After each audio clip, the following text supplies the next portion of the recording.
हर बड़ा नेता अपने जीवन में कभी न कभी विधायक जरूर रहा है। अब ऐसे में खबर आ रही है कि जयंत चौधरी आज रस्म पगड़ी में ये ऐलान कर सकते हैं कि वो छपरौली से विधानसभा चुनाव लड़ेंगे। वैसे तो जयंत चौधरी वक्त वक्त पे मना करते रहे हैं कि वो विधानसभा चुनाव नहीं लड़ेंगे, सिर्फ अपने पार्टी के कैंडिडेट्स के लिए प्रचार करेंगे। लेकिन वक्त की डिमांड कुछ ऐसी है कि अगर जयंत चौधरी छपरौली से चुनाव लड़ लें, जो चौधरी चरण सिंह और चौधरी अजीत सिंह की कर्म भूमि रही है, इसके बाद ऑफिशियली ये अनाउंस हो जाएगा जयंत चौधरी अगर छपरौली से चुनाव लड़ते हैं कि ये जयंत चौधरी की भी कर्म भूमि है।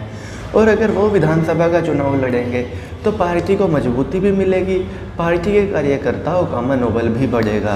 क्योंकि अगर जयंत चौधरी इस सीट से विधानसभा चुनाव लड़ते हैं तो इसका फ़र्क आसपास की कम से कम 10 सीटों पर पड़ेगा। और इसके बाद गठबंधन में भी राष्ट्रीय लोकदल और जयंत चौधरी सीटों पर मोल भाव कर पाएंगे अच्छी तरह से।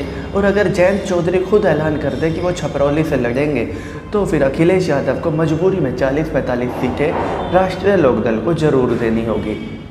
हालांकि ये बात भी सच है कि अखिलेश यादव नहीं चाहते राष्ट्रीय लोकदल के खाते में वो 30 से ज़्यादा सीटें दें। लेकिन वक्त की नज़ाकत कुछ ऐसी है कि अगर ये गठबंधन पश्चिमी उत्तर प्रदेश में नहीं होता तो समाजवादी पार्टी 1-2 सीट के अलावा पश्चिमी उत्तर प्रदेश में जीत नहीं पाती है और भाजपा काफ़ी मजबूत हो जाती है। लेकिन अगर ये गठबंधन हो जाता है तो उसके बाद भाजपा काफ़ी ज़्यादा कमज़ोर हो जाएगी पश्चिमी उत्तर प्रदेश में, इसमें कोई शक की बात है नहीं। और जयंत चौधरी आज रस्म पकड़ी में है। रस्म पकड़ी में वहाँ पर भावनाओं का सैलाब है और 3 पीढ़ियाँ एक ही परिवार की, जिनके बारे में ऐसा माना जाता है कि इन्होंने हमेशा किसानों की आवाज़ उठाई है, उसमें जयंत चौधरी पहुँचे हैं अपने स्वर्गीय पिता चौधरी अजीत सिंह की रस्म पगड़ी के लिए। और ऐसे में राष्ट्रीय लोकदल के लगभग 50,000 कार्यकर्ताओं के पहुँचने की उम्मीद भी है। और यहाँ पर अगर जयंत चौधरी ये ऐलान कर देंगे कि वो छपरौली से विधानसभा चुनाव लड़ेंगे तो एक माहौल बन जाएगा यहाँ से। अगर वो आज ऐलान ना करें, बेशक एक संकेत भी दे दें कि वो छपरौली से विधानसभा चुनाव लड़ने जा रहे हैं, इससे राष्ट्रीय लोकदल को एक अलग ही लेवल पे मजबूती मिलने जा रही है, इसमें कोई शक की बात होगी नहीं। और वहीं पश्चिमी उत्तर प्रदेश भाजपा के लिए चिंताएं भी बढ़ा देगा।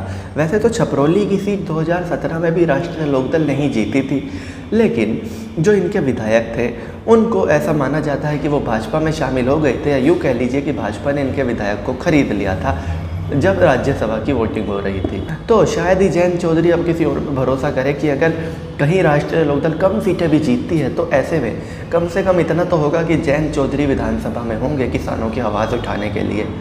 तो चलिए दोस्तों, मैं राहुल चौधरी फ़िलहाल इस वीडियो के लिए इतना ही। आगे भी इसी तरह की देश दुनिया बॉलीवुड और खेल की तमाम अपडेट्स के लिए बने रहिए मेरे साथ। जय माता दी।